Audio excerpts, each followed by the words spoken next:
Good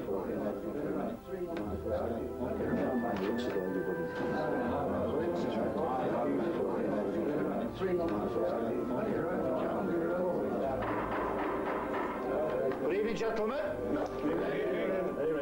I would like to thank you all for your attendance. As I am sure you're all aware, we meet once again to discuss the impending changes to be made by the Rugby Football Union and the Rugby Football Union's rejection of the Lancashire and Yorkshire Rugby Football Union of senior clubs. Clearly, gentlemen, we are not being taken seriously by the Rugby Football Union. We need to protect our collective interests. And the interest of our players. Aye, let's have a fair payment for that when he's playing football instead of working. Let's have it above board. We can't have the threat of suspension hanging over our heads just for the sake of broken time payment. Sorry, we'll all be suspended. We are all aware that the Rugby Football Union proposes to expel anyone found paying broken time. Gentlemen, I am not proposing we condone professionalism.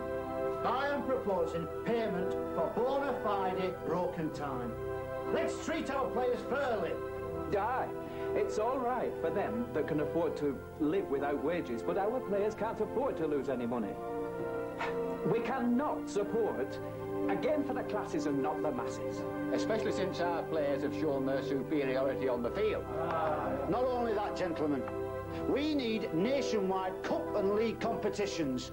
We need some sort of organisation. We need to make a stand, gentlemen. I think the time has come for us to form our own union. A Northern Rugby Football Union.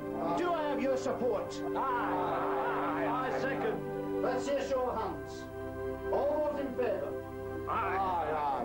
And against? Mr. Platt, let the records show that the clubs here represented have decided to form a Northern Rugby Football Union and pledge themselves to push forward without delay its establishment on the principle of payment for bona fide broken time only.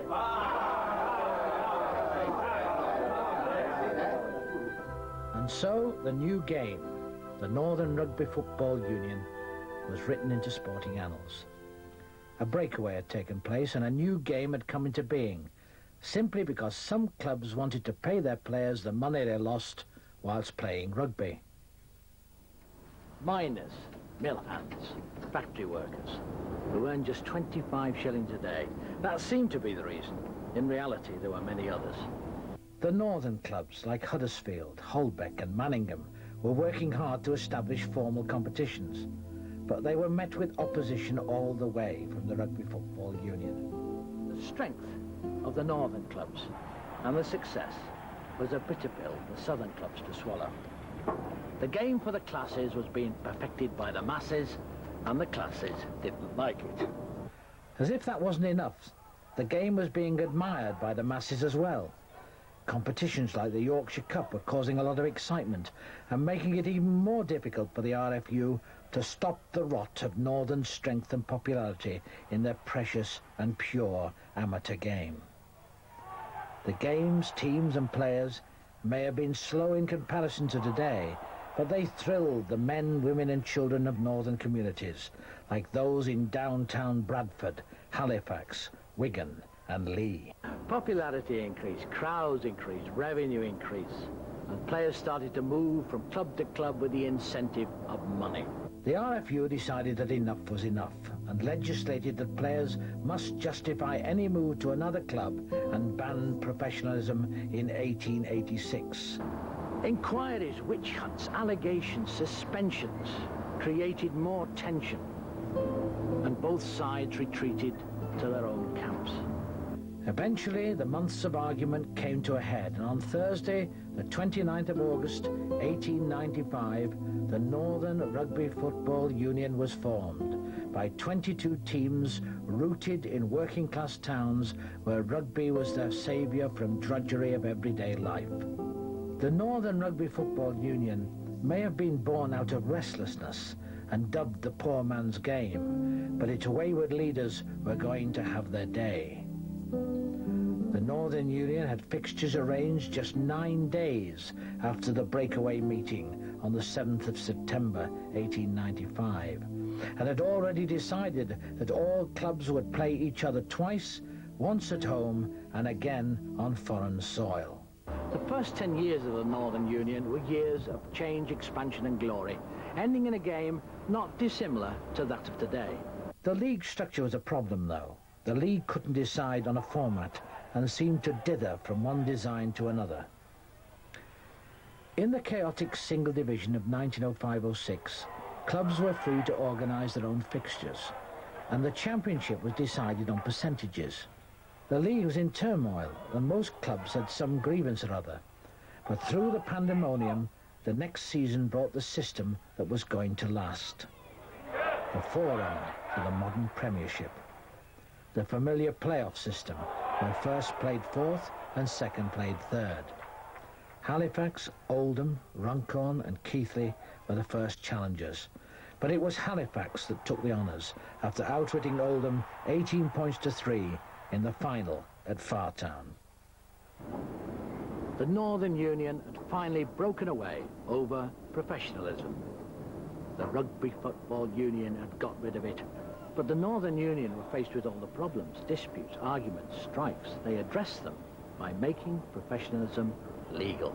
Northern Union football was gripping the nation, at least the north of the nation, and players, teams and supporters were increasing at a rate of knots. The boom was at the Rugby Football Union's expense. There has again been a fairly large exodus of clubs to join the Northern Union. The last batch which went treated us to some disgraceful revelations. In bidding farewell to the Rugby Union, a certain club actually made a boast that for years they had cooked the accounts. Such an avowal, which was wholly unsolicited, is, I believe, without precedent in the annals of sport. Though we are fewer in numbers than we were, I think we can congratulate ourselves that we are in a very much healthier condition, and that in purifying our ranks, we have now the assistance of the Northern Union, who have proved themselves to be a most admirable drainage pipe. A man who would cook accounts would steal your watch, and is capable of any kind of iniquity, and we are well rid of such disreputable persons. But while the RFU were busy smarting on the exodus of their disreputable teams, those unprincipled folk of the North were busy planning a new competition, one which would be open to all Northern Union clubs. It would operate on the merciless, heart-stopping, nerve-tingling basis of sudden death knockout competition. The first-round encounters were witnessed round and about the north of England on the 5th of March 1896, and by the following year, thousands of loyal Batley and St Helens supporters assembled at Headingley to watch the final. Neither of the two sides would have been backed as favourites in the competition, but as the two teams settled in for the pre-match photo, the gallant youths of Batley looked the image of professionalism and every inch the champions over the ungainly St Helens side, who were rigged out in every jersey under the sun. Looks can be deceiving, though, and the Saints side gave Batley a good game, coming back in the second half in what promised to be a revival. But in the end, Batley outran the St Helens defence and became the first team to lift the Challenge Cup trophy. In 1901, Batley made the final for a third time in 5 years. On the 29th of April at Headingley, 29,563 people watched as once again Batley's Watty Davis put the first points on the scoreboard. Today's safety officials might have something to say about the position that these spectators chose to see Batley's scrum half in action. Warrington didn't put any points on the board, but their gifted winger Jack Fish enchanted the crowd as he ran the game to the death. Fish made it back to another two finals, and in 1905 and 1907 he was able to taste the great glory of lifting the Challenge Cup trophy. While Batley and Warrington were making regular appearances in Challenge Cup finals, a couple of other clubs were writing themselves into the history of the Rugby League as well. The 1901-02 Broughton Rangers team, captained by Bob Wilson, followed Batley to the Challenge Cup final podium to become the first club to take the league and the cup double. By introducing the Lancashire and Yorkshire Cups in 1905 and 6, and the County Championships in 1907, the Northern Union presented their clubs with the ultimate challenge, the winning of all 4 cups. Only 1 year later, and as soon as it was physically possible, Albert Goldthorpe's Hunslet side took the Northern Union world by storm by achieving the near impossible and winning every single cup. At 37 and coming to the end of his career, Albert Goldthorpe was the perfect injection of experience needed for any winning side. Billy Batten, at the other end of the scale, was 18 and could match every ounce of his enthusiasm with an ounce of skill and talent. By the time Britain declared itself at war with Germany, the game was 19 years old and pretty well formed, instantly recognisable as being different to its ancestor, rugby union. 3 clubs proved to be masters of the new game, and spectators held their breath whenever or wherever they played. In Lancashire, the might of Oldham and Wigan outclassed any other side. Both teams appeared in 5 consecutive championship finals. Oldham were also twice winners of the Lancashire League, 3 times winner of the Lancashire Cup, and twice runners-up in the Challenge Cup. Wigan, who had the edge of the 2 Lancashire clubs, were 6 times Lancashire League Championship winners, 3 times Lancashire Cup winners, and once runners-up in the Challenge Cup. It was a club from the other side of the Pennines, though, who were streets ahead of the 2 Lancashire masters and reached the pinnacle of Northern Union achievement. The team of all talents was definitely a fitting title for a team made up of 13 outstanding players. Players like Stanley Morehouse, a local lad who played in a deliciously enviable position on the wing of the great Harold Wagstaff. Albert Rosenfeld, who played on the opposite wing, had been poached by Huddersfield from the 1908 Kangaroo touring team. Edgar Ridley, the youngest All-Black in history. Johnny Rogers, a small and evasive halfback. And Test star Fred Longstaff, plus a host of others. Each one was brilliant in their own right, and combined as a team, under the leadership of the awe-inspiring Harold Wagstaff, they were unbeatable. And in 1914-15, on the edge of war, they became just the second team to take all 4 cups. Besides talent, skill, and an incredible list of honours, all 3 clubs had one thing in common. They all had players drafted in from every possible area of the rugby league world. Northern football had spread incredibly in its 20 years, and early administrators sought to establish international games to compensate for their players' loss of international honours. In 1904, though, the Northern Union made plans to rectify the situation, and a match between England and the other nationalities was staged as a kind of showpiece to promote international rugby. But the Northern Union was crying out for true international competition, and their voice was heard by a young New Zealander working for the post office in Wellington, Albert Henry Baskerville. They inspired him to join up with George Smith and bring the New Zealand touring team to Europe to play under Northern Union rules. Not the All Blacks, but the All Golds, the name given to them by the New Zealand press because of their association with professionalism, played 3 rugby union games at Sydney on the way over, and sold their idea to the star of Aussie Rugby Union, Dally Messenger, who joined them as they left for England. The first proper international was played on the 1st of January 1908 against Wales at Aberdare. Between 50 and 20,000 people came to watch, and although they were unlucky, losing the first test, they won the second and won the third. It didn't take long for others to follow. In 1908, an Australian New South Wales Rugby League of 8 clubs was founded.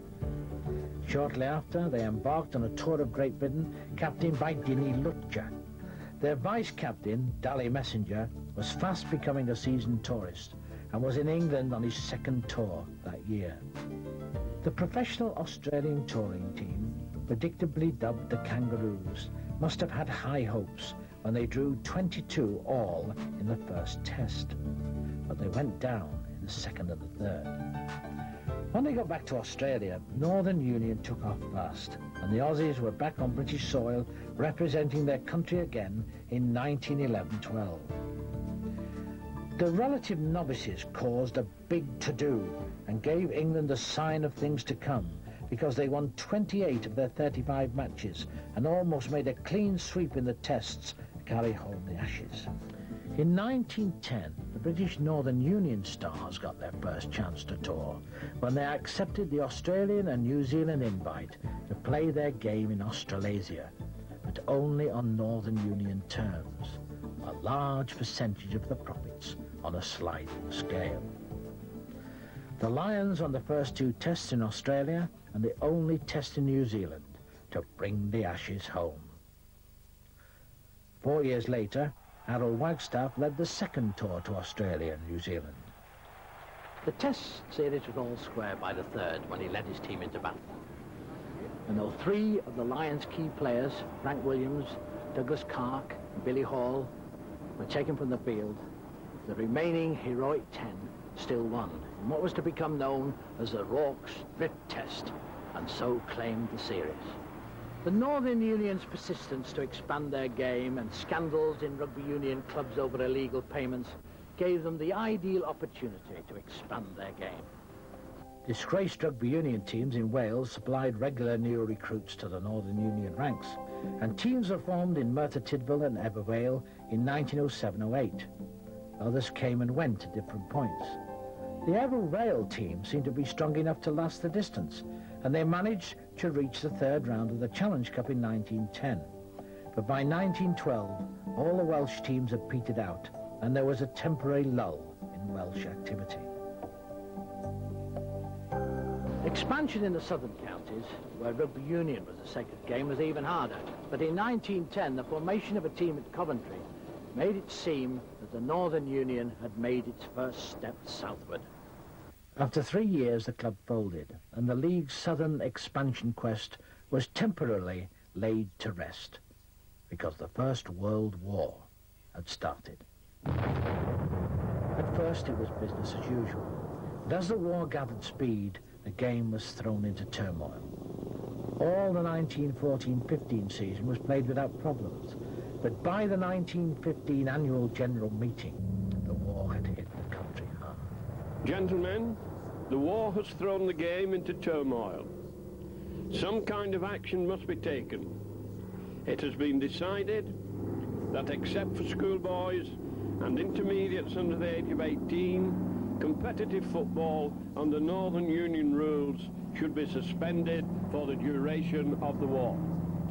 The newspaper's unofficial league tables documented Dewsbury, Barrow, Leeds and Hull as the war year's most successful sides. But while Dewsbury were enjoying relative success, coming top of the merit tables for 2 years, other clubs were really experiencing the hardships of war. Clubs like Broughton Rangers, Oldham and Wigan just managed to hang on by selling their stands and letting their pitches out for grazing. But the less fortunate ones like York, Wakefield and Huddersfield had to be content with a period of rest until the news of peace was on everyone's lips. The war did bring a temporary halt to one long-standing bitter battle, and Northern Union players were given the chance to play rugby union for the first time.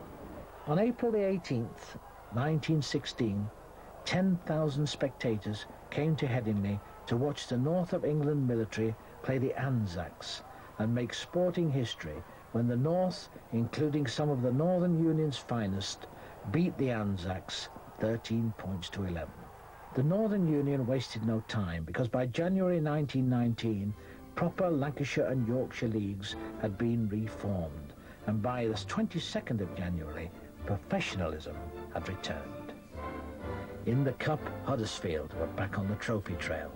They'd only just reformed in time, but were still strong enough to take the honours, and so it went on. By the time they met Hull in the Championship final, they'd already collected the Yorkshire Cup, the Yorkshire League Championship and the Challenge Cup. and looked set to take all 4 cups for the second time. 5 Huddersfield players were on tour with the Lions, but they were still 2 up in the closing minutes when Hull's mighty centre, Billy Batten, scored the clinching try and made his team 3-2 winners. At the end of the 1920-21 season, Lee, in 20th position in the league, shocked a 25,000-strong crowd when they beat favourites Halifax 13 points to 0 in the Challenge Cup final.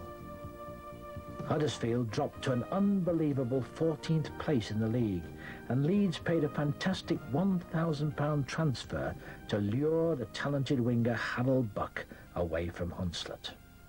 In 1922, the title of the Northern Rugby Football Union was dropped, and the last traces of the game's association with Twickenham were gone. From then on, the game became known as the Rugby League. 7 years later, the most far-reaching change of the decade was made, and the Rugby League legend was created. The Challenge Cup was quickly growing into a rugby league phenomenon. The northern stadia were struggling to accommodate the 30,000 gates, and the Take the Game to London lobby were making their voices heard, louder than ever. The chaos of the 1924 final between Oldham and Wigan at Rochdale, when spectators spilled onto the pitch and players had to run through them to score tries, brought matters to a head. By the time the 1929 final came around, a decision had been made. The Challenge Cup final was coming to Wembley. The first 2 teams to go with it were Dewsbury, a side made up mainly of raw Yorkshire talent, and a Wigan team bulging with crack RU and RL players drawn from far and wide. Legend has it that in trying to create a spectacle for the watching world, the Rugby League dictated to both teams that they must play open and creative rugby. No problem to the skilled ball handlers of Wigan, but for Dewsbury's straight down the middle, forward-dominated side, it was like playing a different game. Wigan took early control and never lost it. Jim Sullivan, the Wigan folk hero, scored the first ever Wembley points with a penalty goal, and Sid Abram, the Wigan standoff, ran a historic 40 yards to score the first ever Wembley Challenge Cup final try. Jack Davis, the Dewsbury fullback, gave his team their only points. Tries from Lou Brown and Roy Kinnear smashed any hopes that Dewsbury might have had of winning, and wrote Jim Sullivan into the history books as the first ever Rugby League captain to hold the Challenge Cup aloft in Wembley Stadium. In their 1929 Wembley win, Wigan had put the finishing touches to their 1920s success story. The key to Wigan's success seemed to be their ability to attract players from all over the place. Welsh Rugby Union stars like the ace fullback Jim Sullivan, kicker of 2,867 goals in his career, and other outstanding overseas players. Wigan may have been the glamour club of the 1920s, but in the achievement stakes, another club was way out in front of them.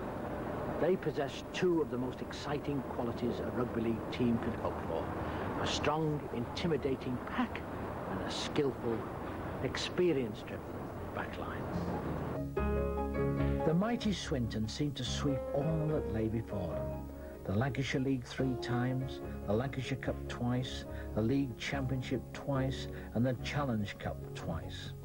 In 1927-28, they eclipsed their contemporaries when they became the final team to do the near impossible and win all 4 cups.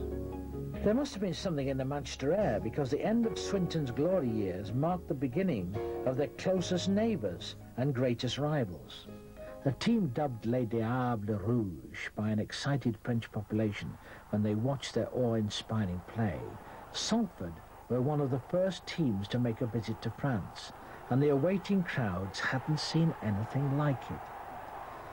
The immortal Salford side gave their hosts a spectacular display of strength at the front and speed in the back, in the same way as they did here against Barrow in 1938.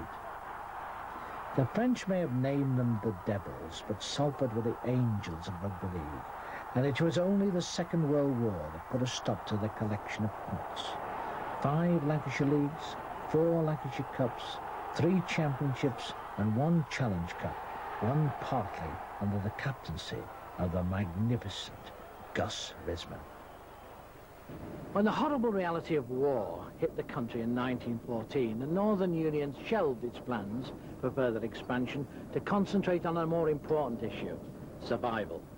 And when the war came to a close, revival. By the 1920s, the game overseas was going strong again. And within 2 years of the end of the war, Australasia was hosting a Lions tour led by Harold Wagstaff. The Aussies had regained strength quickly and secured the Ashes in the first 2 series. The 1924 and 1928 tours to Australia were more successful, and both times Jonty Parkin led the Lions to victory. On the home front, the game seemed to stall, and before the 1928-29 season, only 5 new teams had joined the league, and they were Featherstone, Wigan Highfield, Castleford, Pontypridd and Carlisle. It was this desire to succeed at club level that ensured that the good word was spread. Increased financial incentives from ambitious clubs meant that 40 rugby union internationals changed codes, including some fantastic players like Johnny Ring, Mel Rosser, and droves of other less famous players who followed their lead.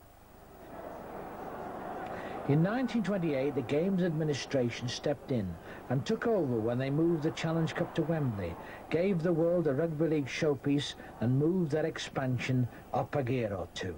The 1929 final intrigued the watching public, particularly in the south, and a floodlit match at the White City brought in enough crowd to persuade its directors to put in a bid for the ailing Wigan Highfield. Permission was granted in 1933 and a rugby league club was established in London, a dream come true for those dedicated expansionists from the industrial north. Games were played on a Wednesday night and some players had to make the long journey from the north to London. But even with these difficulties, London Highfield achieved 14th in a league of 28, but they couldn't draw the crowds and the London dream faded. It was only out of focus for a short while because in 1935-36, teams in Acton, Willesden and Streatham and Mitcham were in competition, but they were soon gone. A club in Newcastle also managed 2 seasons, but again quickly folded. Overseas in Australia, the game had really taken off, and in the 1930s, rugby league had made rugby union into the poor cousin of the 2 sports, as far as popularity was concerned.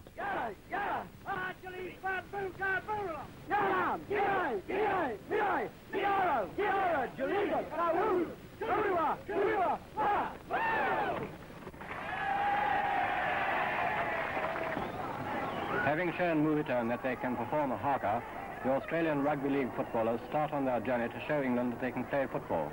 The Australians were regular tourists and hosts of the Ashes series, but the game's strength at home wasn't reflected in the national side's performance on the field of international competition. 5 Ashes series were contested in the decade before the Second World War. 3 played on English soil and 2 on Australian. Britain won the lot. The first in 1929-30 in Great Britain was one of the most controversial on record. 1 test all by the 3rd, and the teams were set for a competitive match. The Kangaroos seemed to have the upper hand for the whole of the game, but it was still 0-0 in the dying minutes when the Australian scum half whoosh went over in the corner. A last-ditch tackle by British loose forward Fred Butters took down the corner flag and the try was disallowed. The Australians were devastated and called for a 4th test, and for the first time a 4th test took place. Stan Smith scored the winning try and stole the Ashes from under the Aussie noses. In 1936 the Lions were seasoned travellers and took every inch of the long sea crossing in their stride. It wasn't all rest and relaxation, though. The boys still had to keep up their training and prepare their finely tuned British muscles to face their hefty Antipodean opponents.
Some of the lads were on their second tour in 4 years, and by now were familiar with the sights and sounds down under, including some of the more unusual local customs. In New Zealand, they seemed to get the hang of the haka, in theory anyway, but nobody was persuading them to join in with this lifeguard demonstration on Bondi Beach.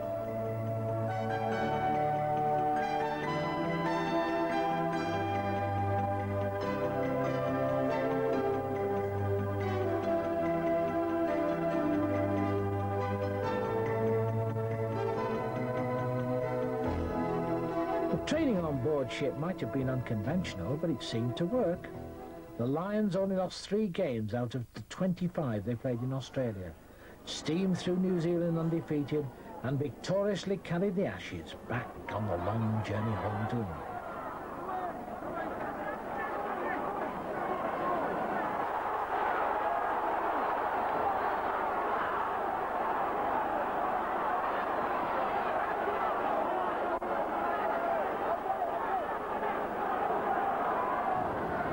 The biggest overseas achievement of the 1930s took place in a different country.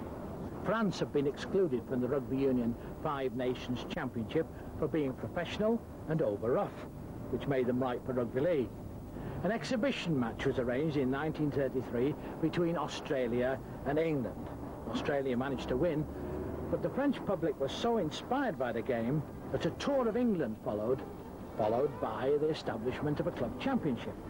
By 1938, they were taking part in test matches against Australia, and in 1938-39, they had beaten both England and Wales to take the European Championship.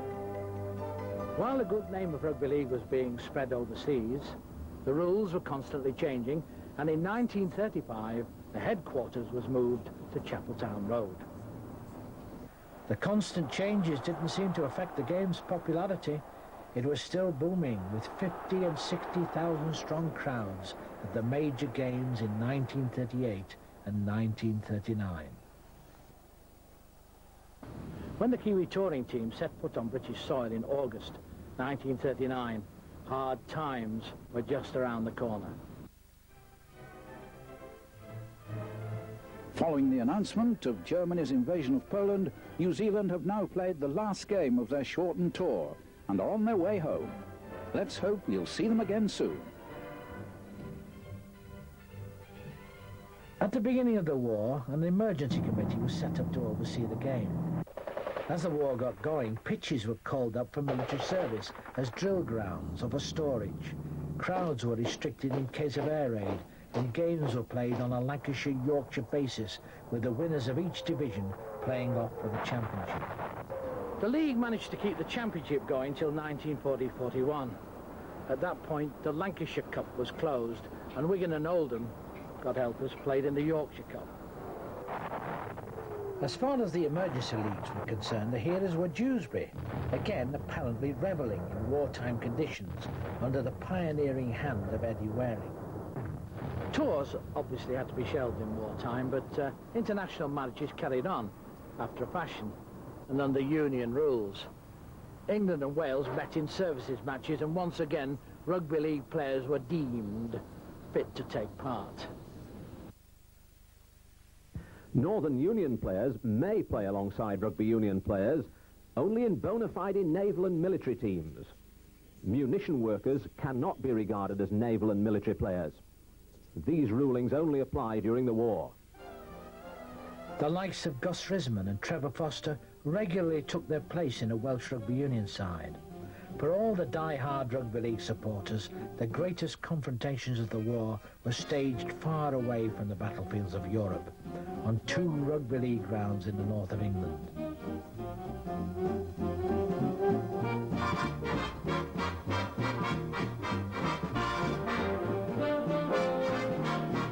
When rugby union met rugby league in 2 no-holds-barred encounters, the age-old rivalry between the 2 codes was to be settled once and for all, not by the game's officials and administrators, but by the players themselves on their own field of conflict.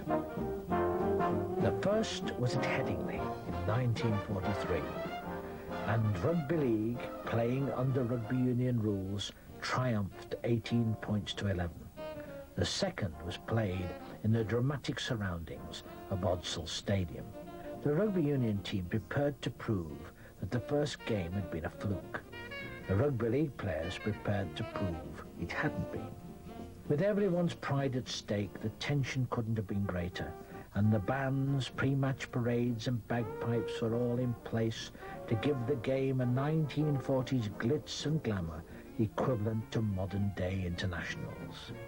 Neither team wanted to concede, and when the final whistle blew, the Rugby League Services' 15 points put them just 5 points in front.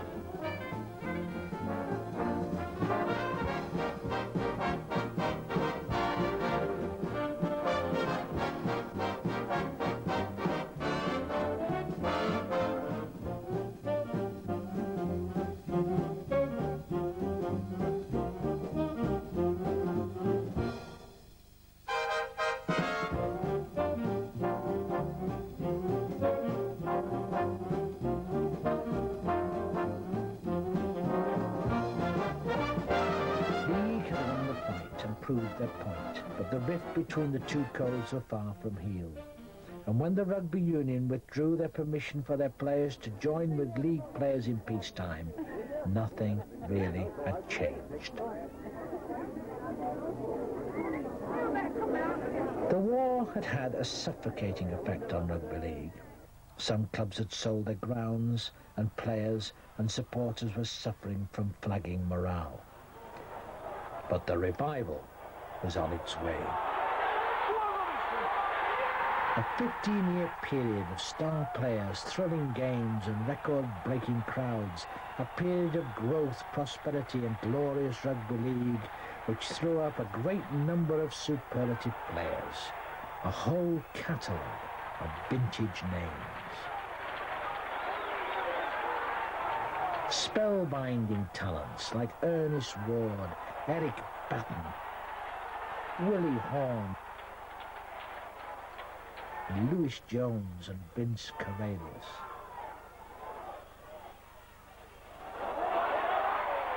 Young prodigies like Billy Boston and Mick Sullivan made their rugby league debuts, and established maestros like Gus Risman and Trevor Foster saw the end of their careers. The 1945-52 Wigan team added to the glittering roll call.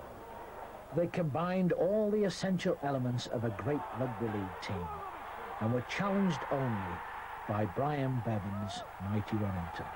I remember the first time I came up to Wigan to watch a game. I came up to watch a game and it was Wellington and Wigan at Wellington.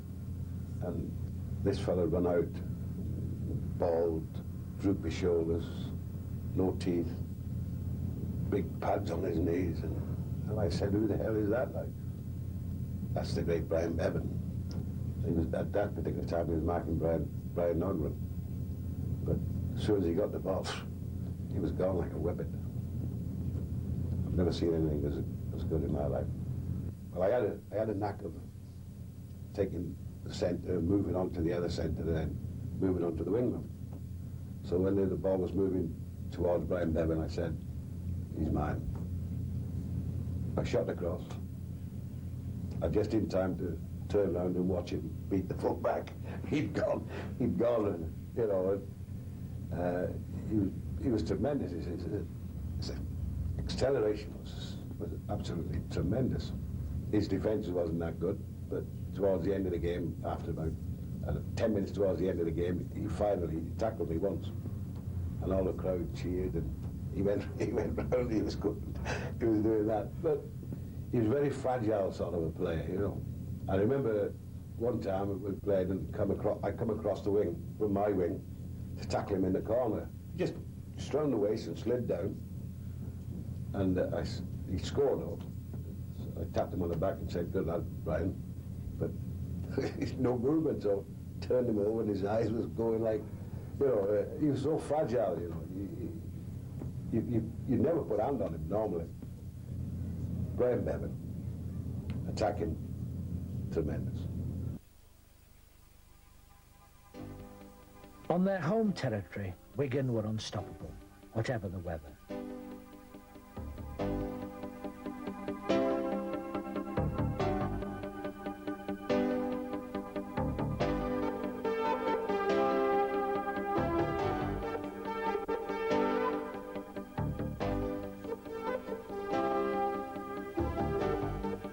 Away, there were still fearful opponents, even after long journeys on inadequate roads to matches like this one against Barrow. The fans were as invincible as the team. The game was disappointing for them, though, because the might of Furness triumphed to take the close-run contest to an 8-7 victory. The whole of the game was experiencing a boom in supporters, but it was the next decade that gave Rugby League its finest turnout of spectators in its history, when the new tower of Rugby League virtue, Warrington, met Halifax in the 1954 Challenge Cup final replay at Odsal Stadium. The first edition of the final had all the pomp and ceremony of a Wembley final. But as far as rugby goes, it was uninspiring. And it was sinking feelings all round for fans and players when the contest ended in a 4-all draw. The replay was the first since 1910, and this was truly a spectacular affair. Different eyewitnesses all have different experiences. Some could see everything, some could see nothing, some could see a bit. But most feel sure that there were a lot more spectators than the 102,569 recorded. The players had to push down through the fans, drawn from all over Lancashire and Yorkshire, into the Odsal Bowl, and were faced by a breathtaking blanket of heads. It was the biggest post-war football crowd of any coach seen since the war, a record which still stands. The terraces were made from pressed down ashes and railway sleepers, which some eager fans have dug up and piled on top of each other to give them a better view to see Challoner score the first try of the match. It's a miracle it wasn't a major disaster, especially since the fans moved around looking for a better position, regardless of the number of people in the stadium. In the second half, Halifax seemed to be applying pressure, but they had to settle for 4 points from 2 Griffiths penalty goals. Soon after, Jerry Helm went over in the corner to take the Challenge Cup trophy for the second time in 4 years. Oh, how he rejoiced. In a matter of only 3 days, the two captains were facing each other again over the toss of a coin in the championship. The powerful Warrington side were victorious again. The Warrington folk eagerly lined the streets for the return of the Primrose and Blue heroes, led by the one and only Brian.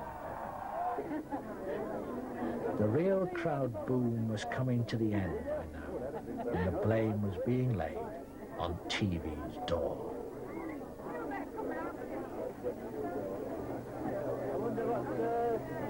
Successful clubs like Huddersfield and St Helens fans still turned out in incredible numbers to watch the two mighty clubs. Bradford Northern and Leigh achieved a passing boom in crowd figures when they became the first clubs to shed light on their grounds. The first game under these floodlights at Bradford in 1951 generated enough interest to bring 29,072 people to Odsal Stadium, and a floodlit Lancashire-Yorkshire clash was witnessed by 12,870 at Hilton Park. None of the other clubs seemed impressed, though, and there were no other takers for floodlit football. In 1949, Bradford were making headlines again as the first club to make it to 3 consecutive Challenge Cup finals.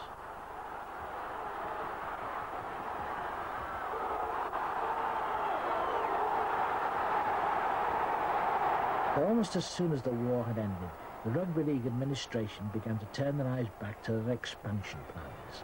And in 1945, a West Cumbrian outpost was established in Workington, closely followed by one in Whitehaven. A quick succession of new teams followed, and rugby league seemed to be spreading at an amazing rate. But though rugby league found it consistently difficult to establish the game in rugby union areas, some newly established clubs did survive, and others went even further. Workington Town had unbelievable success in its early years. It took only 7 years before they had won the Championship and the Challenge Cup, and by the time they had celebrated their 13th birthday, they had made 3 appearances at Wembley, directed by the still magnificent player, Gus Risman.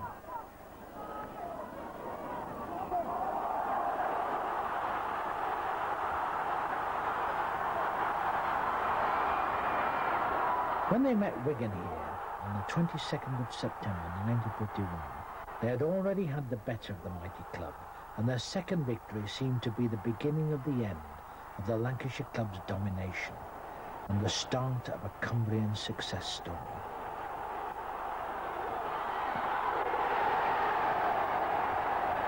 Further down the coast, Barrow made 3 Wembleys in 6 years as well. In 1955, the 2 mighty northwestern clubs met in the final. On the great day of the Rugby League Challenge Cup final, London streets were full of Barrow and Workington supporters. In fact, there was quite a little invasion of the big city. Many went to have a look at Buckingham Palace, always a big draw for visitors, and indeed for Londoners themselves.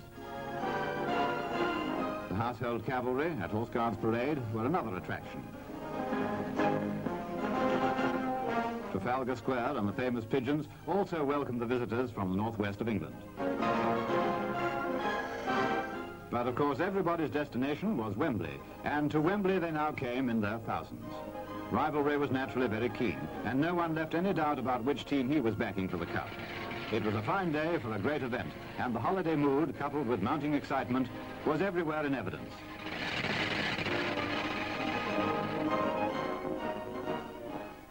The choice of ends having been decided, Barrow kick off.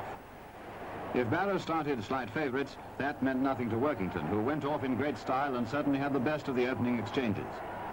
Their fans urged them on in no uncertain manner. The first big thrill came when Workington were awarded a penalty. That brilliant goal kicker, Tony Paskins, took it, and Workington led by 2-0. The Duke, accompanied by Lord Derby, must certainly have been enjoying every moment. Workington now kicked off in the second half, a half which was destined to produce one sensation after another. And presently another penalty came their way. Once again, Willie Horne made no mistake, and Barrow were 2 points up.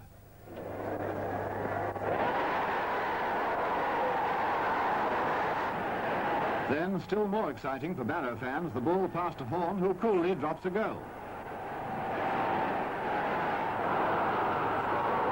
Went away to score the first try of the match. Captain converted, and Workington were now 9 points behind.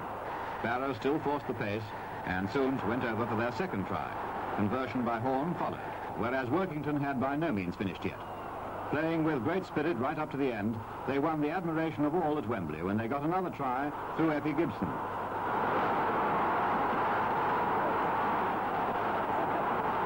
Paskins did the rest, and the score was 12-21.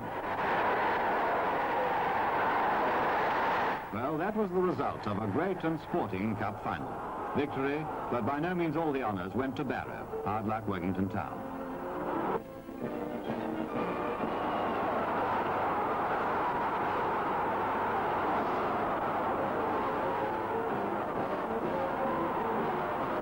Every spectator within reach wanted to touch the cup for luck.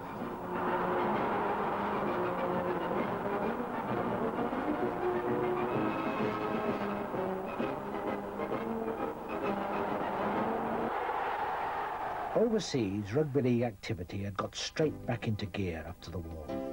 Tours were started again in 1946 when the Lions, captained by Gus Risman, set out for Australia and New Zealand on the HMS Indomitable. The aircraft carrier gave them a safe crossing to the Antipodes, but also their nickname. Indomitables was the perfect name for them because they went through the series without losing, drawing the first test in Sydney, winning the second in Brisbane, and winning the third when they returned to Sydney. The one crack in their armour was penetrated by New Zealand, and won the only test at Carlisle Park. New Zealand came to Europe in 1947 to be met by huge crowds and a team called Great Britain for the first time, but they went home empty-handed. In 1950, Great Britain went to Australia with a record 8 Wigan players in the squad, and in the third test at Sydney gave Australia their first Ashes in 30 years.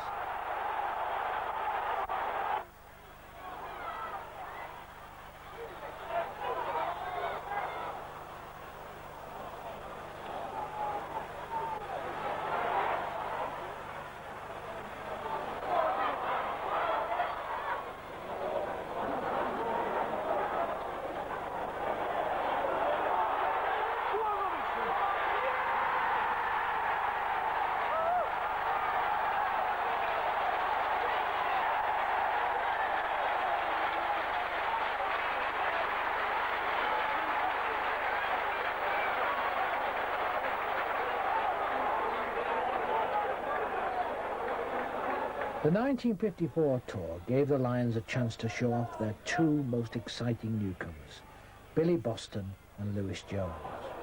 Both made a big impression.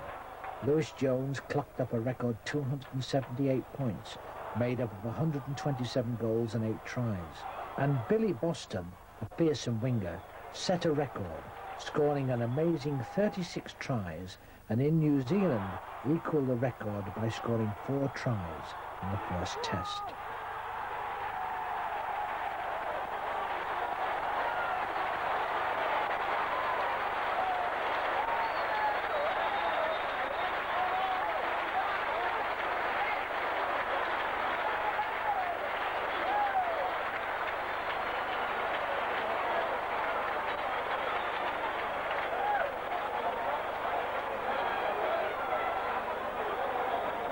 In 1958, the Lions fought their most difficult battle since 1914. They had been trounced 25-8 in the first test, when Prescott led them in the second, a rerun of the Rorke's Drift test, and carried them through with a broken arm. Dave Bolton went off with a broken collarbone, and Cornelius, Challoner and Fraser all paid a visit to the hospital after the game. They still won, and their spirits never lowered again, because they thrashed the Aussies in the third test to take the series.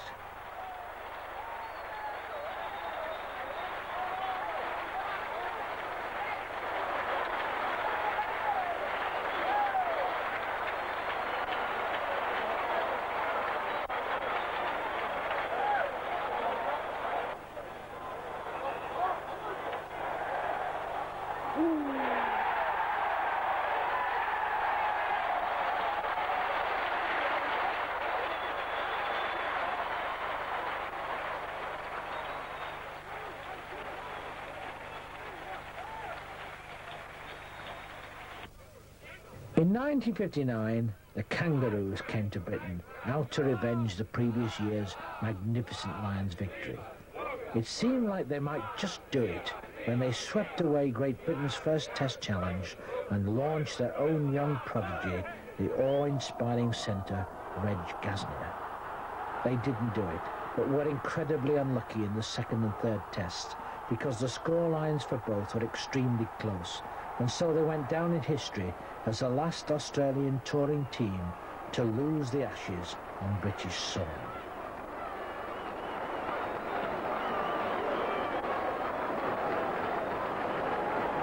Within the shores of other countries, rugby league was going from strength to strength.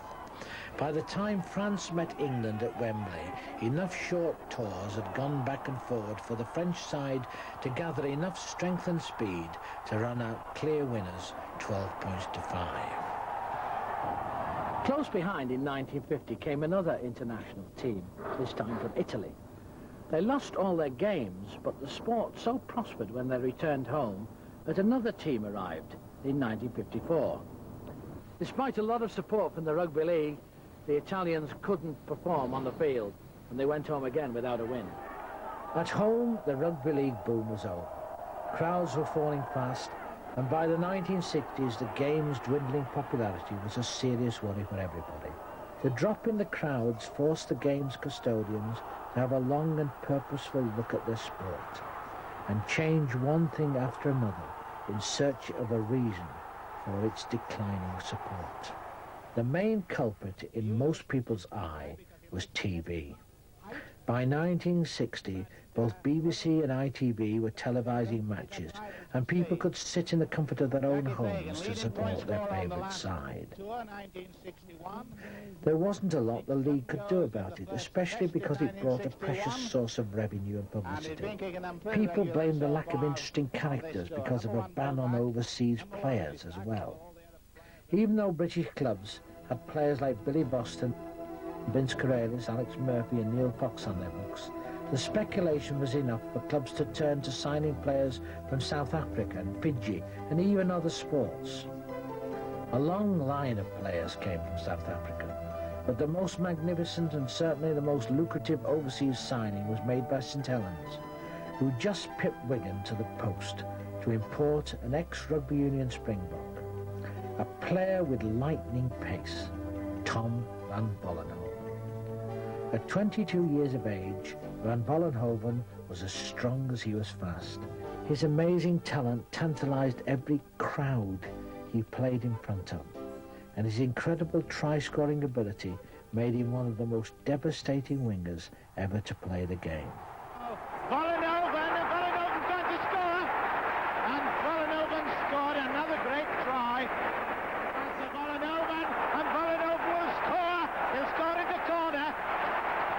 Crowds still fell, and it was only cup matches and major league fixtures that brought decent gates. The next to come under scrutiny was Saturday fixtures, and Sunday games were introduced to allow Saturday workers to go to the games and to avoid clashes with other sports. The move caused uproar, but once again, Bradford and Lee defied the Puritans for a second time and played on a Sunday. And in 1977, Sunday was declared by the league to be the official match day. In the long term, there wasn't much change to numbers, and the officials were left still looking around for something to blame. Eventually, they decided there were too many league games. Bradford Northern's folding in 1963-64 was the last straw, and the ashen-faced league abandoned the two-division experiment a year early. In 1964-5, the game was back to one division, with a playoff of the top 16 teams instead of the old 4. In the 1970s, the game had reached an all-time low in terms of support. So when the Lancashire and Yorkshire League Championships were finished in 1970, the John Player Trophy was launched. In 1973-74, the Rugby Football League returned its attention to the league structure. Well, in fact, if you look at the history of the Championship, I'm a great believer. I'm not a believer in playoffs. When you played all season, in 9 months of different conditions, different injury problems, suspensions, loss of form, really the champions are the team that finish at top of the table, having played their quota of matches. That should always be the case, and they should be the ones who win the championship. And that became the rule, of course, once two-division football came in 1974. Previous to that, you had a top 4 playoff, when in fact a team who just suddenly hit form at the right moment could pinch the championship trophy in a couple of matches at the end of the long, hard season. The merit of winning your trophy, having played every match, has to be right. What we did retain over those early periods in the 80s was the principle of an end-of-season merit trophy. So the champions received the championship as truly the best team over the whole of the season. Then we had an end-of-season playoff, which became the double-header, of course, at Manchester United, where you have an opportunity to keep interest going to the end, the top 8 people playing for places, a merit trophy and a festival type of day out at the end of the season. But no way can the Premiership ever be compared with the Championship.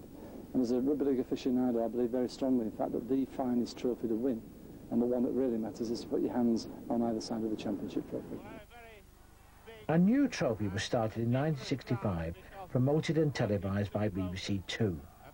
The Floodlit Trophy became a very popular Tuesday night entertainment, and gave a lot of clubs food for thought about floodlights. not coming off. But I was interrupted on the edition of that local paper that was 52 years since they beat Lancashire opponents in a cup tie. Neil Courtney has gone into the second row, and the absence of the three players you saw in the bench. A wonderful piece of play by this. When things started to get worse in the 1950s, the RFL looked at the game itself to find a way of recreating interest. In 1966, the limited tackle rule was brought in so that after the fourth tackle there would be a scrum. Kicking and drop goals were revived, but 4 tackles isn't a long time, and the excitement was easily lost when a team quickly offloaded the ball after a hurried attempt to attack. So in 1972, the number of tackles was set at 6. Another far-reaching change was introduced in 1964, the idea of subs, where a team could use 2 substitutes, but only for injured players. After 1965, these subs did not necessarily have to be for injury, and it was 1969 before a player could be substituted up to full time. Overall attendances never did regain the level of the 50s, in spite of all the attempts made by the league to repair the damage. The star teams didn't really have anything to worry about. A big clash between the likes of St Helens, Wigan, Wakefield, Leeds and later Salford was still enough to raise a decent crowd, especially when the venue was the breathtaking Wembley Stadium and the match the Challenge Cup final. Wigan, Wakefield and Leeds regularly made appearances at Wembley in the 1960s and from time to time met each other to give fans a nerve-tingling display of rugby league at its best. 94,672 turned out to see the arch-rivals St Helens and Wigan contest the 1961 final and were rewarded with a passionate battle. Wigan were back on form, fueled by their Wembley wins in 58 and 59, and inspired by the class of McTeague, Boston, and their captain Eric Ashton.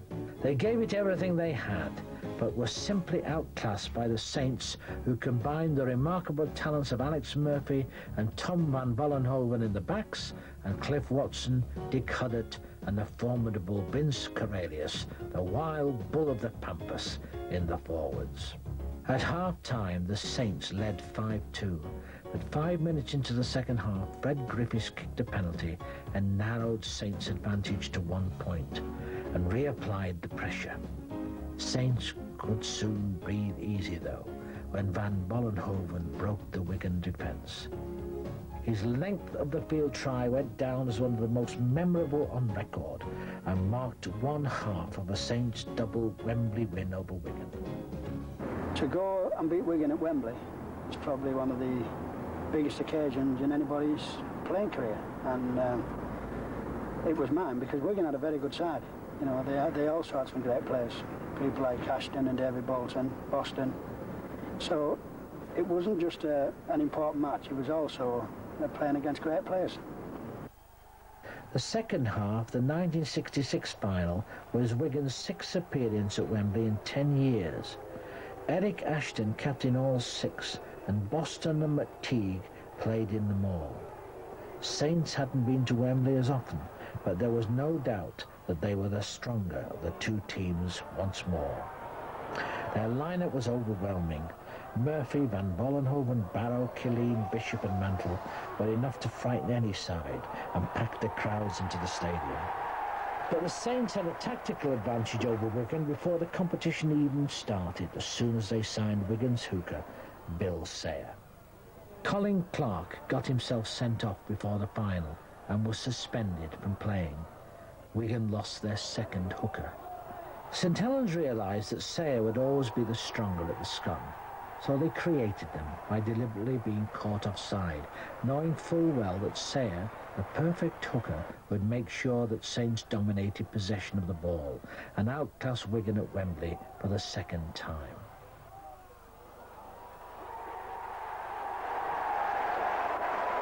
And when we saw that there was no Clarkey, well, I mean, it was pennies from heaven, wasn't it? It was one of them things that 90% of the time you knew the way things were going to go, that we were going to have most of the ball. And at Wembley, if you have that, and I think we won out pretty 21-2. Straight after that, isn't it? It was another rule change. That if you run offside, you got the penalty, but you also got the throw-in as well. They changed the rules. It's like with the drop goals, they changed the rules. But, you know, rules are there to be broken. And if somebody can think a way around a rule, I don't think there's anything wrong with that. I think it's people reading the game and doing it the right way. St Helens carried on their success into the 70s, and in 1976 had their highest point when they took the Challenge Cup from Widnes at Wembley 20 points to 5, and the Premiership from Salford at Swinton. In 1978 they had one of their lowest, when Leeds just wrestled the Challenge Cup trophy from their hands. Wigan had only managed to win one of their 4 Challenge Cup finals in the 60s, in 1965 when they met Hunslet in one of the most talked about finals in the history of the competition. Hunslet nearly became the giant beaters to end them all. 20 minutes before the final whistle was blown, they were within 4 points of Wigan, who eventually lifted the trophy. It wasn't only the sparkling contest that made the final unforgettable. For the first time ever, 2 players, one from each side, shared the Lance Todd trophy. Brian Gavitas from Hunslet and Ray Ashby from Wigan. Now, I want to ask you two the same question I asked the other players. Who would you, Ray, nominate for the Lance Todd Memorial Trophy as the outstanding player? I should give them all one, David. Give them all one. What about you, Brian?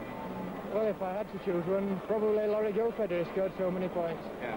Well, I've got a surprise for you both, in fact, because I've just heard that you two have won it and share it. Well, thank you very much. Congratulations. Thank you, Brian. Congratulations. Great stuff. Well done. We hear the voting's absolutely equal, and you two share the Memorial Trophy. Thank you very much. In the late 60s, Leeds had dominated the league, and in 1968 just stole the Challenge Cup away from the sophisticated Wakefield Trinity in a final most remembered for 2 things: the extraordinary weather conditions which earned it the name the Water Splash Final, and the unfortunate but notorious missed goal kick in the dying seconds of the game. It was a sad end to Wakefield's 4 Wembley appearances in that decade, because the other 3 had all ended in convincing victories. When the 70s approached, a new star side appeared and threatened to knock all the champion teams from their pedestals. From a spectator point of view, Salford were definitely a first-class side. Although their only major wins were the championships of 74 and 76, their team of all-stars were fantastic to watch. David Watkins was probably their greatest crowd puller, especially when he was in good kicking form. It was never better than in 1972-73, when he set a new goal-kicking record by booting over 221 goals. From a cup point of view, Widnes were the unrivaled stars. The John Player Trophy was theirs in 75-76, 78-79, and in 77-78 they held the title of champions, and in 78-79 they took the Floodlit Trophy. Towards the end of the 70s, Widnes practically made the Lancashire Cup their own. Their trophy trail led them to Wembley 4 times, and in 1975 and in 1979 they added the Challenge Cup to their collection. Challenge Cup ties have always generated a lot of interest, even from people outside the game. Club loyalties and local rivalries get stronger, but as the final approaches and fewer teams are involved, more and more people focus their attention on the rank outsider, the potential giant killer. In 1967, 2 clubs caught the imagination by fighting their way through the top teams right the way through to the final. In a hotly contested battle, Featherstone, who were 20th, beat Barrow, who were 15th in the league, 17 points to 12.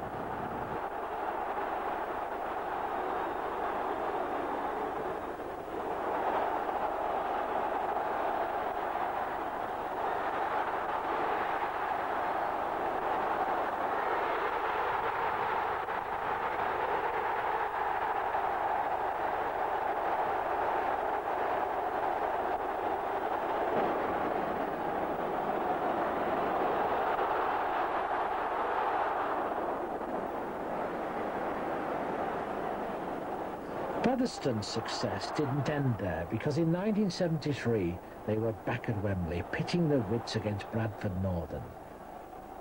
The year after, they were at Wembley again, this time their opponents Warrington, inspired by their player-coach Alex Murphy. They were too much. At the end of the battle, Warrington won 24-9 and gave Murphy a repeat of his Wembley victory with Lee in 1971.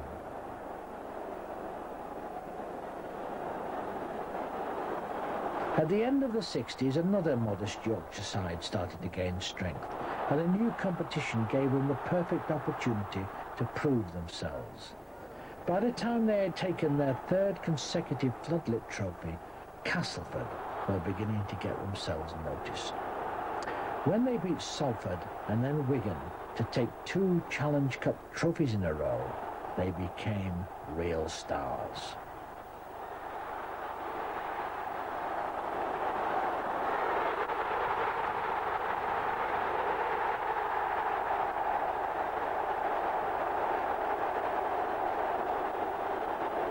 On the international scene, Great Britain started well in the early 60s, but seemed to go slowly but steadily downhill. However, in 1961 and 1965, when 2 Kiwi touring teams visited Great Britain, both surrendered the series.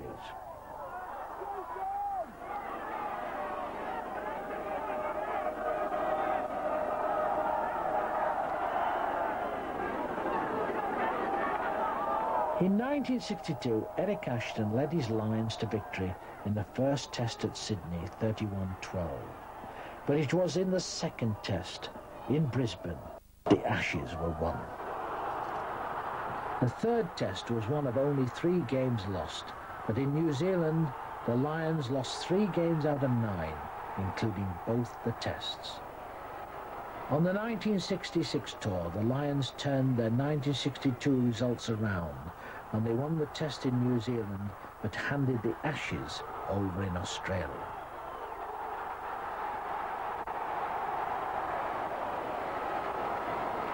The 1967 Australian tour was led by one of the finest Australian centres ever to set foot on British soil, Reg Gasnier.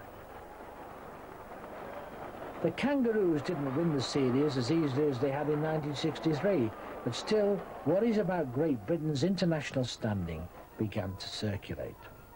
The 1970s Lions, led by Frank Myler, temporarily restored confidence in Britain's international game. They lost the first, but the side was rejuvenated in the second and third at Sydney.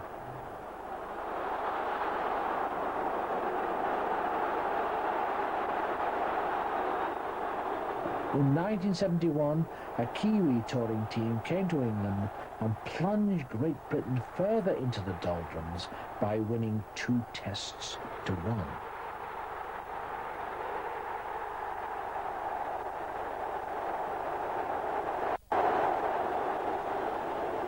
Britain had a short spell of success when they carried the World Cup home from France in 1972, but for the next 10 years they had to be happy with 1 or 2 near victories.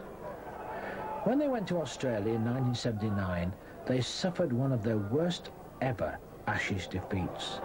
The Kangaroos won every test, and in the first one kept the Lions from scoring a single point. The worries that had started earlier in the decade about Great Britain's ability on the international field began to get stronger. On the home front, the game saw many dramatic changes, most as a result of the Rugby League's meeting with market forces. On entering a new decade, they had, as always, on their mind expansion. And when soccer clubs started offering ground sharing as a means of spreading costs, the Rugby League saw the advantages as well. Not only of spreading the costs, but of spreading the good news and taking their sport outside the Rugby League stronghold. Their missionary work was well rewarded, because the first joint venture brought the realisation of a long-held dream, a Rugby League club in the capital of England. In 1980, Fulham Rugby League began sharing Fulham FC's Craven Cottage ground. It was the start of a campaign to establish Rugby League in London. In their opening game, Fulham played a relegated Wigan side and won in a stirring match in front of 10,000 awestruck spectators. It seemed like rugby league and London were destined for a great future together. But without the support of a reserve team and with players who trained in the north travelling down to London just for match days, the club couldn't sustain their first division place and were immediately relegated at the end of the season. Without the necessary further investment, a great chance to establish a first-class team in London was lost.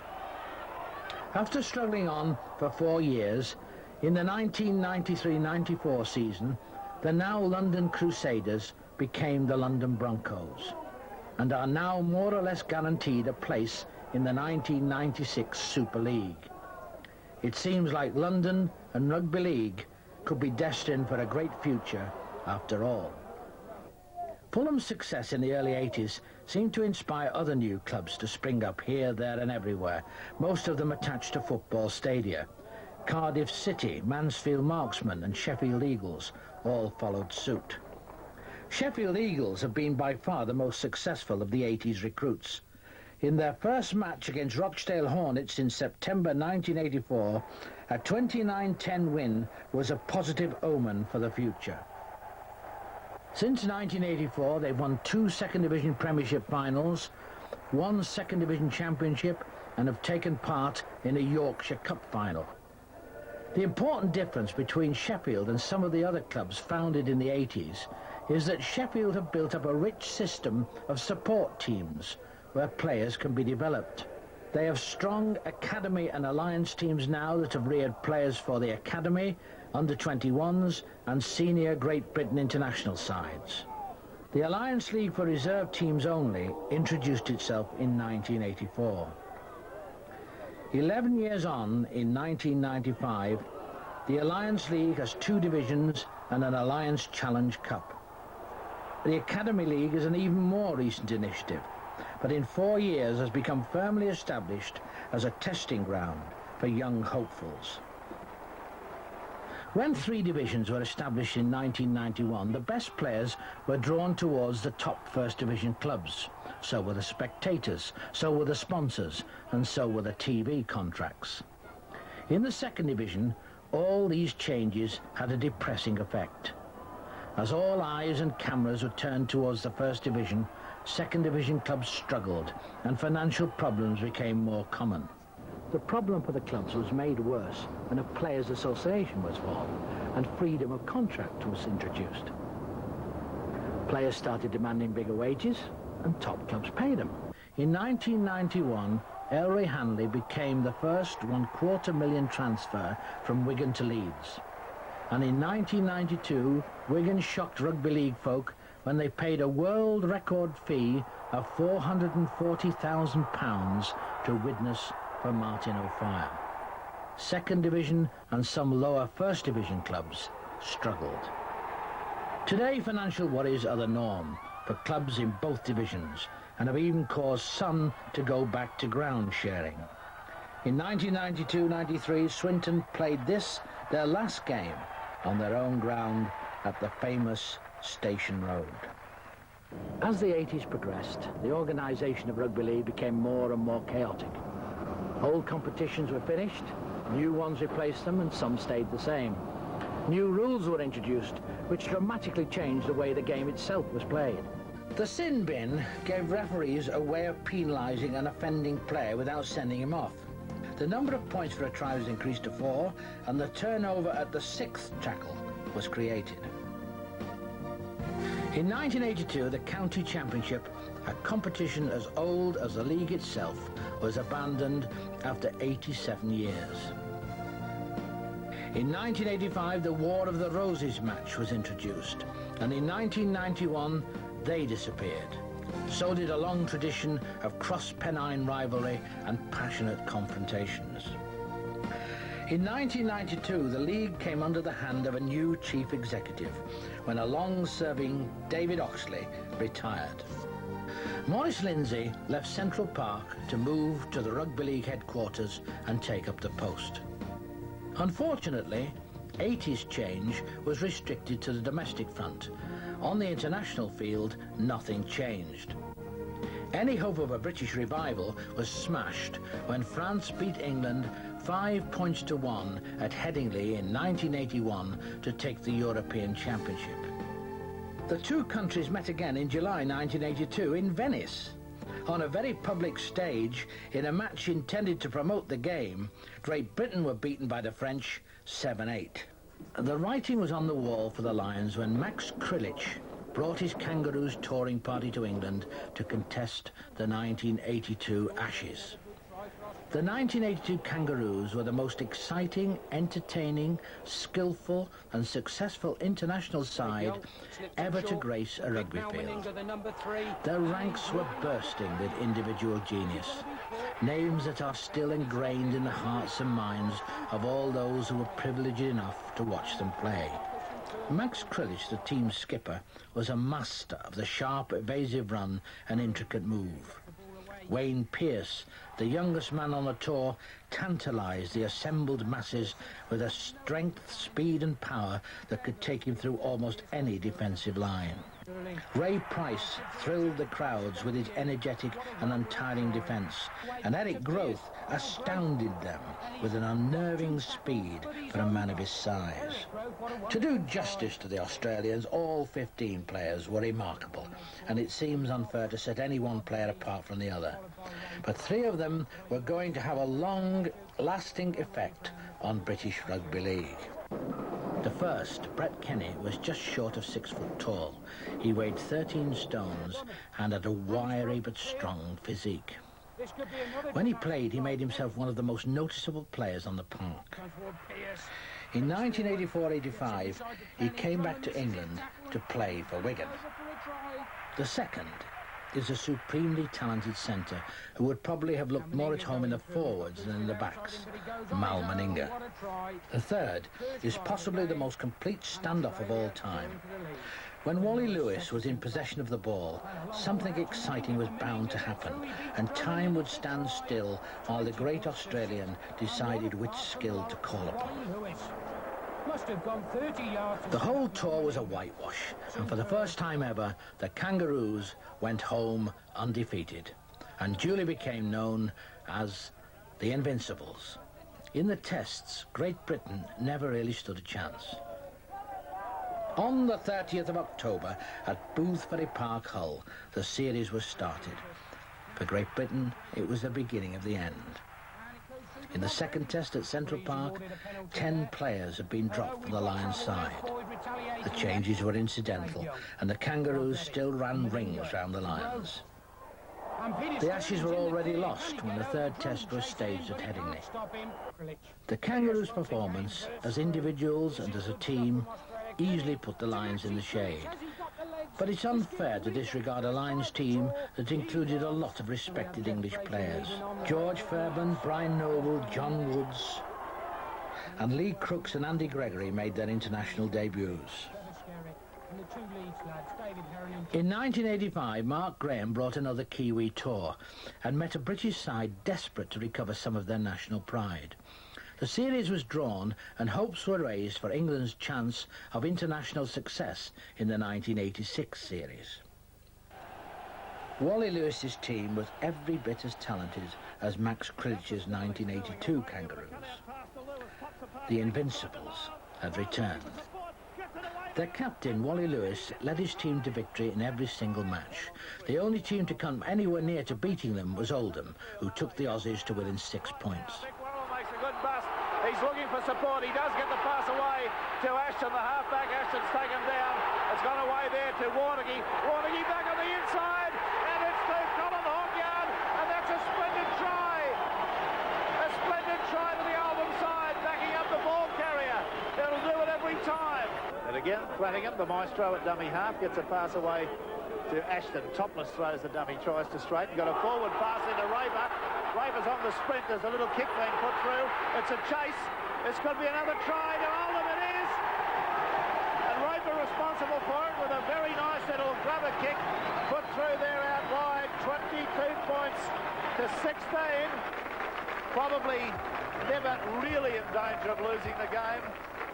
In 1988, Ellery Hanley led the Lions to Australia and an unexpected victory in the third test.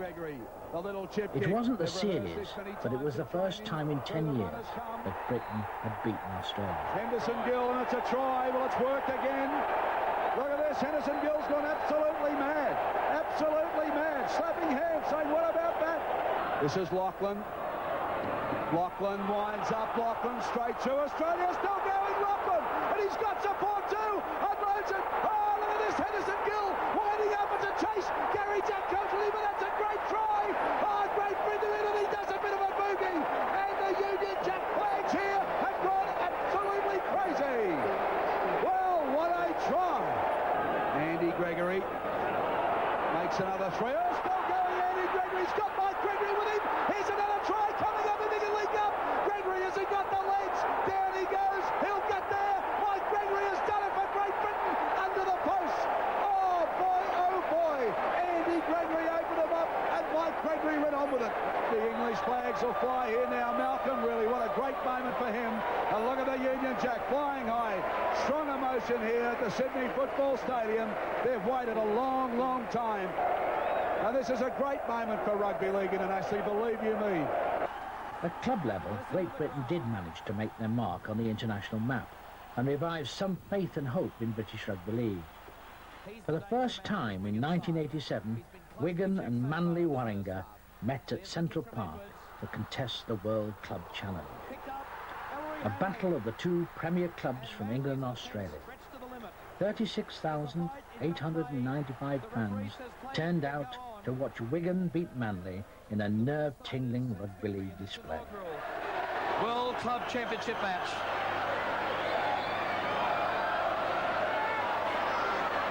Well, a long way to come. 12,000 miles for the Manly side. 41 minutes. 41 minutes. 6 more to go, says the referee. That's it. It's all over. Wigan are the World Club Champions with a thoroughly deserved victory by 8 points to 2. Widnes followed suit in the second World Club Challenge, beating Canberra 30 points to 18. I was in Australia and watched it through the night. It was great to be an Englishman the following morning. Again, Widnes. Grimmer. Beautiful ball from McKenzie. Offie has got a try. He'll love this. But what a ball from Grimmer to McKenzie.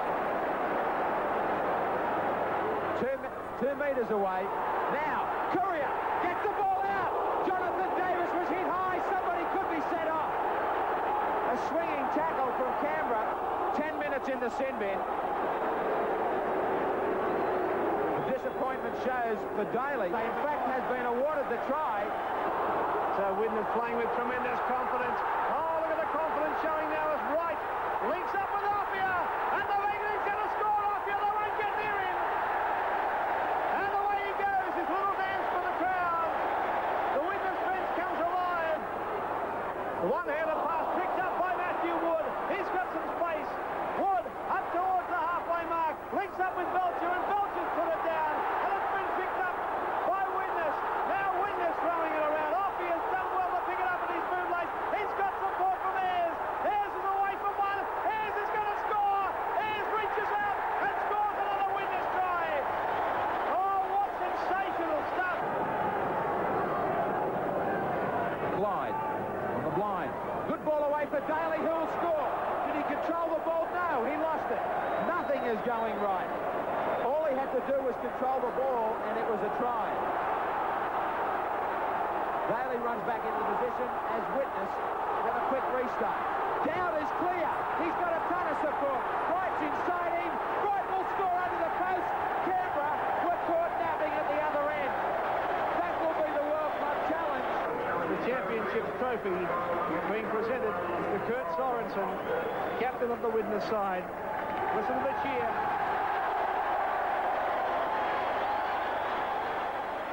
In 1991, Wigan returned to the world stage and beat Penrith 21 points to 4.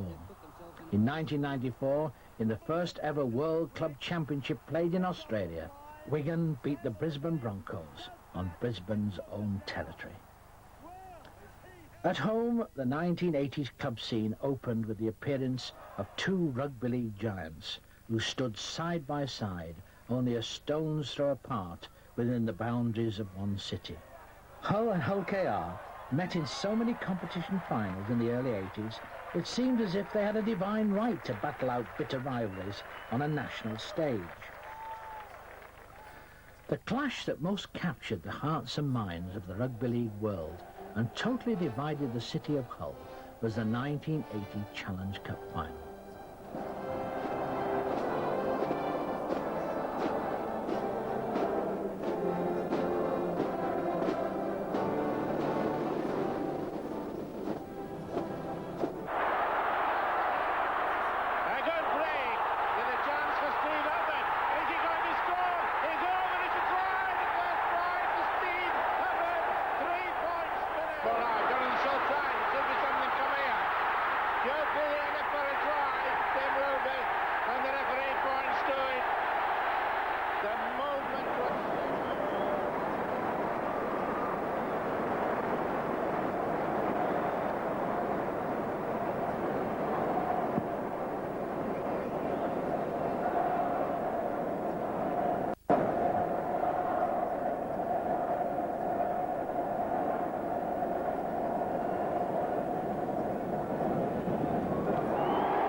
Widnes continued to be successful in the 1980s. In 1981, they beat Hull KR to take the Challenge Cup, and in 1984, they were back for a convincing 19-6 win against Wigan.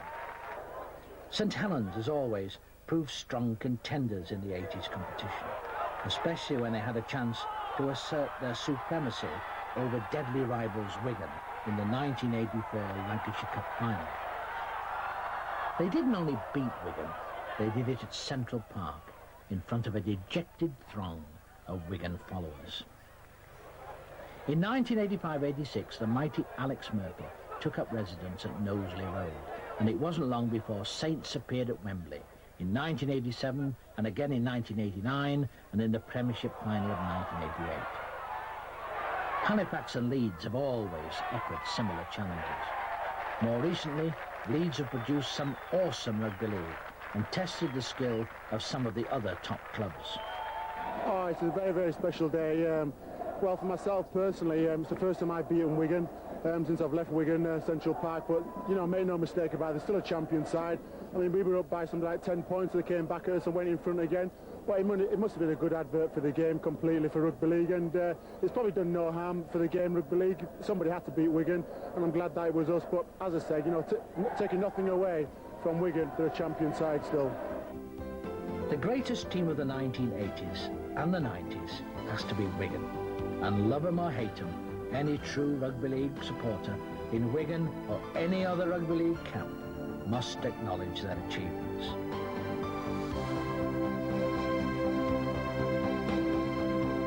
In 1985, the wheels of the mighty Wigan machine were set in motion with a Challenge Cup win over Hull.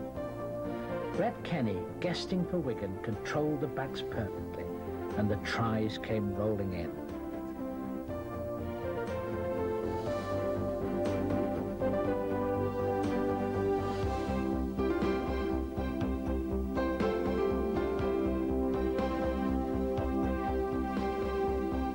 Since then, Wigan have won 9 Challenge Cup trophies, 7 championships, 4 premierships, 5 Lancashire Cups, 3 John Player trophies, 3 Regal trophies, 3 Charity Shields, 3 World Club Championships, and 1 Nissan World Sevens competition.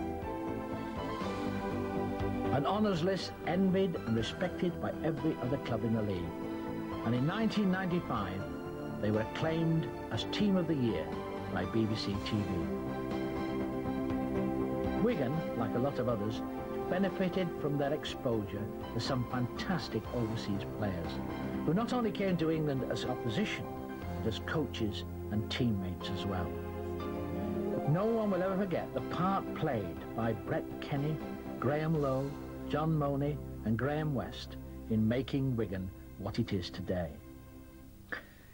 In 1983, when the international ban on signing players was lifted, clubs began to import giants who had opposed Great Britain on the international field. Some of their sparkle rubbed off, and the standards of play and fitness and skill of British players improved beyond all recognition, so much so that it's virtually impossible to pick out two great names of the 90s.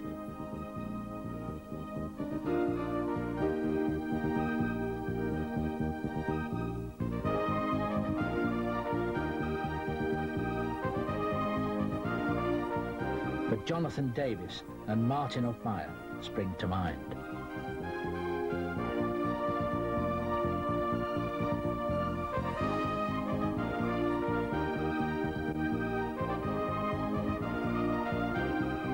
One player has stood head and shoulders over all others. A player who can play in the forwards or in the backs and combines all the skills needed to be the ultimate in rugby league players. Ellery Hanley is the complete all-round professional. With the standards at the top clubs improving constantly, more and more outstanding players are being produced. Francis Cummings, Andrew Fowler, Carl Hammond, Nathan McAvoy, Steve Prescott, Chris Radlinski, Ryan Sheridan and Yestin Harris, undoubtedly the greats of the future. I wonder what those old rugby rebels of 1895 would make of their game now. A woman president, summer rugby, a super league. They can rest easy. It's a game that demands skill, athleticism, valor, and most of all, dignity. It's got a great future.